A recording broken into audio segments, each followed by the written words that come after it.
ETF index mutual funds నేర్చుకుని stock మార్కెట్లో రాణించాలనుకుంటున్నారా? వెంటనే ఈ నెంబర్కి కాల్ చేయండి. నమస్తే, welcome to Suman TV. Present మనతో పాటు ఉన్నారు certified wealth manager Sundar Rama Reddy గారు. నమస్తే సార్. నమస్తే మ్యామ్. సార్, భారతదేశపు గోల్డ్ డిరైవేటివ్స్ అంటే మార్కెట్ది చూసుకుంటే రోజువారీ కంటే ఎక్కువ పెరిగిందని చెప్పేసి కొన్ని వార్తలు రావడం చూస్తున్నాం. అది దీనికి గల కారణాలు ఏంటి అంటే? ఇప్పుడు gold features and options trade చేసే వాళ్ళు చాలా మంది ఎక్కువ అవుతున్నారండి. And equity market last 2 years నుంచి పెద్దగా రిటర్న్స్ ఏమి లేవండి. యాక్చువల్ లాస్ట్ 24 ఆగస్ట్లో మనం చూసుకుంటే నిఫ్టీ అండ్ 24,300 అక్కడ ఉంది 2024లో.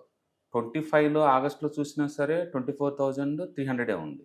ఇప్పుడు మనం 26లో ఉన్నాం, ఇప్పుడు ఆగస్ట్ మంత్లో ఉన్నాం, మళ్ళీ నిఫ్టీ ఉంది 24,300 దగ్గరే ఉంది. అంటే లిటరలీ లాస్ట్ 2 ఇయర్స్ నుంచి నిఫ్టీ మూవ్స్ లిటరలీ జీరో అనమాట. ఇక దాంతో ఎక్కువ మంది ఈక్విటీతో కంపేర్ చేసుకున్నప్పుడు ఈ కమోడిటీ మార్కెట్ కొంచెం బాగుంది కదని చెప్పేసి అందులో ట్రేడ్ చేసే వాళ్ళు ఎక్కువ అవుతున్నారు. అంటే ట్రెడిషనల్గా జ్యువెలరీస్, మైనర్స్ హెడ్జింగ్ చేసే వాళ్ళు కాకుండా అడిషనల్గా స్పెక్యులేటర్స్ కూడా ఈ గోల్డ్ ఫీచర్స్ అండ్ ఆప్షన్స్లోకి ట్రేడ్ చేసే వాళ్ళు ఎక్కువ ఎక్కువ అవుతున్నారు అనమాట. 2013 నుంచి ఉన్నాయి ఇండియాలో ఎంసెక్స్ వాళ్ళు గోల్డ్ డెరివేటివ్స్ లాంచ్ చేసింది 2013లో. బట్ అప్పటి నుంచి చూసుకుంటే ఈ రీసెంట్ కాలంలో మాత్రం టర్న్ ఓవర్ వివచ్చంగా వస్తుందండి. And literally 2.2 lakhs crore contracts trade అవుతున్నాయి కమోడిటీ మార్కెట్లో. అందుకని గోల్డ్ చాలామంది కొత్త ఇన్వెస్టర్స్ని అండ్ కొత్త స్పెక్యులేటర్స్ని హెడ్జింగ్ చేసే వాళ్ళని అట్రాక్ట్ చేస్తుంది అనుకోవచ్చు. మొత్తానికైతే స్వర్ణయుగంలో ఉన్నట్టుంది గోల్డ్ ఫీచర్స్ ప్రస్తుతానికి. టర్న్ ఓవర్ చాలా బాగా రన్ అవుతుంది. సో ఈ డెవలప్మెంట్ అంటే గోల్డ్ యొక్క ఫినాన్షియలైజేషన్ని పెంచుతుందని అనుకోవచ్చు అంటారా? డెఫినెట్గా ఒకప్పుడు గోల్డ్ అంటే లేదు, ఫిజికల్ గోల్డ్ ఇన్వెస్ట్మెంట్ చేసుకోవటం మాత్రమే ఉండేది. అంటే బై అండ్ ఫర్గెట్, ఇంకా తరతరాల నుంచి ఒక తరం నుంచి ఇంకో తరం పాస్ అవటం తప్ప మధ్యలో అమ్మటం అంటే ఉండేది కాదు. గోల్డ్ ఇన్వెస్ట్మెంట్స్ అంటే ట్రెడిషనల్గా అంతే. బట్ ఇప్పుడు అట్లా కాదు, ఫీచర్స్లో ఇన్వెస్ట్ చేసేవాళ్ళు, ఆప్షన్స్లో ఇన్వెస్ట్ చేసేవాళ్ళు, అండ్ ఈటీఎఫ్స్లోకి, మ్యూచువల్ ఫండ్స్లోకి ఇన్వెస్ట్మెంట్ చేసేవాళ్ళు ఎక్కువ అవుతున్నారు. అంటే కోవిడ్ కాడ నుంచి గోల్డ్ ఇన్వెస్ట్మెంట్స్ పెరిగిందనే చెప్పచ్చు. మొత్తానికి ట్రెడిషనల్గా ఇన్వెస్ట్ చేసే వాళ్ళతో పాటు ఈవెన్ ఈక్విటీ మార్కెట్లో ఇన్వెస్ట్ చేసే వాళ్ళు కూడా గోల్డ్లో ఒక 10 to 15% పెడితే రిస్క్ తగ్గిద్ది అనే విషయం అర్థమైందనమాట. అందుకని వరల్డ్ వైడ్గా ఇన్వెస్ట్మెంట్స్ స్టార్ట్ అవుతున్నాయి. ఇండియాలో కూడా చాలా ఎక్కువ చేస్తున్నారు. సార్, అయితే ఫ్యూచర్లో కూడా ఈ గోల్డ్ డెరివేటివ్స్ అనేది కంటిన్యూ అవ్వచ్చు అనుకోవచ్చా? డెఫినెట్గా, ఎందుకంటే పార్టిసిపెంట్స్ పెరుగుతూ ఉన్నారు. పార్టిసిపెంట్స్ పెరిగే కొద్ది ఏమవుతుందంటే స్పెక్యులేషన్ చేసేవాళ్ళు, లాంగ్ టర్మ్ ఇన్వెస్ట్మెంట్ చేసేవాళ్ళు, ఈ జ్యువెలరీ షాప్ ఓనర్స్ హెడ్జింగ్ కోసము, అండ్ మైనింగ్ చేసేవాళ్ళు, అండ్ అసెట్ రిస్క్ డైవర్సిఫికేషన్ చేసేవాళ్ళు, మల్టీ అసెట్ అలొకేషన్ ఫండ్స్లో పెట్టేవాళ్ళు, అండ్ ట్రెడిషనల్గా బంగారం కొనేవాళ్ళు అందరూ ఇన్వెస్ట్మెంట్ చేసే ఛాన్స్ ఎక్కువ ఉందన్నమాట. యాక్చువల్గా ఎంసీఎక్స్లో మనం 2013లో బీనే కదా గోల్డ్ ఫీచర్స్. అప్పటి నుంచి ఇప్పటి వరకు కూడా ఫిజికల్గా గోల్డ్ డెలివరీ తీసుకున్న వాళ్ళు 145 టన్నుల గోల్డ్ తీసుకున్నారు ఇప్పటి వరకు ఎక్స్చేంజ్ దగ్గర నుంచి.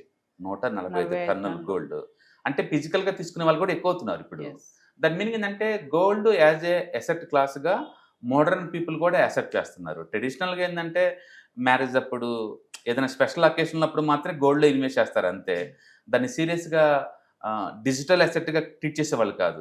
బట్ ఇప్పుడు అట్ట కాదు, గోల్డ్ ఫీచర్స్తో పాటు gold options, gold ETFs, gold mutual funds పెట్టేవాళ్ళు ఎక్కువ అవుతున్నారు. అందుకని కరెంట్ యూత్ ఏంటంటే అపార్ట్ ఫ్రమ్ ద ఈక్విటీ స్పెక్యులేషన్తో పాటు అండ్ గోల్డ్ ఫీచర్స్ అండ్ ఆప్షన్స్లో కూడా స్పెక్యులేషన్ చేసే వాళ్ళు ఎక్కువ అవుతున్నారు. మీరు ఊహించుకోండి, ఒక రోజుకి టర్న్ ఓవర్ 2.2 lakhs crore అంటే ఎంత పెద్ద యాక్టివిటీ రన్ అవుతుందో చూడండి.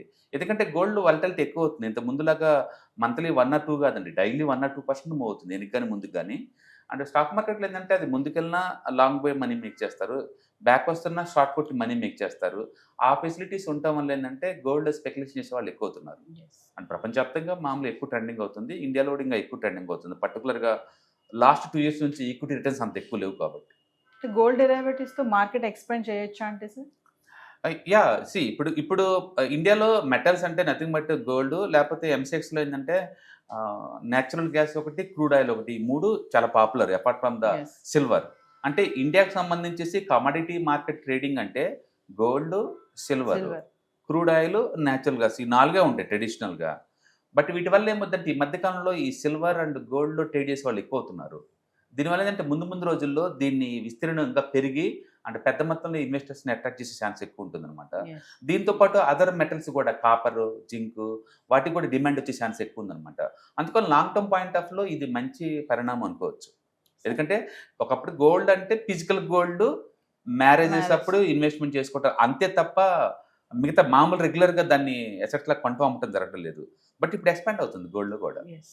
అంటే గోల్డ్ ఈటీఎఫ్స్ ఇన్వెస్ట్మెంట్ చాలా పాపులర్ ఇప్పుడు. ఈ గోల్డ్ డిరైవేటివ్స్ దేనికి యూజ్ చేస్తారు సార్? బేసికల్గా ఇప్పుడు షాప్ ఉందనుకోండి, ఏదైనా ఆర్నమెంట్స్ కోసం గోల్డ్ 1 కేజీ కొనుక్కొచ్చారనుకోండి, సడన్గా ఇంటర్నేషనల్ మార్కెట్లో గోల్డ్ ప్రైస్ డ్రాప్ అయితే ఆ లాస్ ఎవరు భరించాలా? ఎందుకంటే గోల్డ్ షాప్ వాళ్ళు సొంతమేం కాదు గోల్డ్, వాళ్ళు ఏదో ఆర్నమెంట్ చేయడం కోసం తీసుకొచ్చారు. అలాంటి వాళ్ళు ఏంటంటే గోల్డ్ డెరివేటివ్స్లోకి ఎంటర్ అయ్యి వాళ్ళు షార్ట్ కొట్టేస్తారనమాట. అంటే వాళ్ళు హెడ్జింగ్ తీసుకుంటారు అక్కడ. అందుకని నేను ఫిజికల్ గోల్డ్ కొన్నాను, ఇక్కడ గోల్డ్ ఫీచర్స్ని అమ్మేశాను, రిస్క్ లేకుండా పోద్ది అనమాట నాకు. అట్లా హెడ్జింగ్ చేసేవాళ్ళు, ఆర్బిట్రేషన్ చేసేవాళ్ళు, ఇన్వెస్ట్మెంట్ చేసేవాళ్ళు ఎక్కువ అవుతున్నారు ఇప్పుడు ట్రెడిషనల్ పీపుల్తో పాటు. కాబట్టి గోల్డ్ ఈ మూమెంట్ కంటిన్యూ అయ్యే ఛాన్స్ ఎక్కువ ఉంది. రిటర్న్స్ అప్ అండ్ డౌన్ అయి ఉండొచ్చు, బట్ పార్టిసిపెంట్స్ మాత్రం బాగా పెరుగుతున్నారు. Thank you sir. Hi, markets చాలా వాలటిలిటీ ఉన్నాయని భయపడుతున్నారా? మార్కెట్ ఆల్ టైమ్ హైలో ఉందని దూరంగా ఉండాలనుకుంటున్నారా? ఏది రైట్ టైం మార్కెట్లో ఎంటర్ అవడానికి, ఏది బెస్ట్ టైం మార్కెట్లోంచి బయటకు పోవడానికి తెలుసుకోవాలనుకుంటున్నారా? మార్కెట్లో mutual funds, ETFs, index funds ద్వారా మనీ మేక్ చేద్దాం అనుకున్నారా? ఇలాంటి మీ డౌట్స్ కి క్లారిఫికేషన్ కోసం ఈ webinar. ETFs, index funds and mutual funds కోర్సులో జాయిన్ అవ్వండి, మీ డౌట్స్ క్లారిఫికేషన్ చేసుకోండి. Every month Saturday, Sunday and Monday conduct చేసే ఈ కోర్సులో మీకు ఈటీఎఫ్స్ అంటే ఏంటి, ఇండెక్స్ ఫండ్స్ అంటే ఏంటి, మ్యూచువల్ ఫండ్స్ అంటే ఏంటి, different type of ETFs, index funds, mutual funds అంటే ఏంటి, ఇందులో ఇన్వెస్ట్ చేయడం ద్వారా లాంగ్ టర్మ్ లో వెల్త్ ఎలా క్రియేట్ చేసుకోవాలా, షార్ట్ టర్మ్ లో ఎలా వెల్త్ క్రియేట్ చేసుకోవాలా, ఎనీబడి కెన్ ట్రేడ్ ప్రోగ్రామ్ ఎలా పార్టిసిపేట్ చేయాలా, ఇలాంటి అన్నిటికీ మీకు ఆన్సర్ దొరుకుతుంది. కాబట్టి మీకు ఎవరికన్నా ఇలాంటి వాటిలో వెల్త్ క్రియేట్ చేయాలని కనుక ఇంట్రెస్ట్ కనుకుంటే కింద స్క్రోల్ అవుతున్న నెంబర్ కి కాల్ చేయడం ద్వారా మీ సీట్ ని బుక్ చేసుకోండి. Thank you.